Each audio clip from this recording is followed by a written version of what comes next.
Eco. Oh yeah.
มาเสียงสิวกแล้ว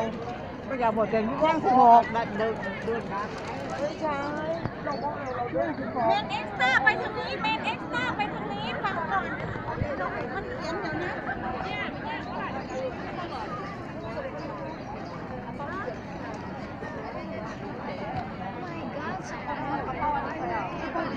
เอ๊ะไอ้คนนี้เขาเด็ก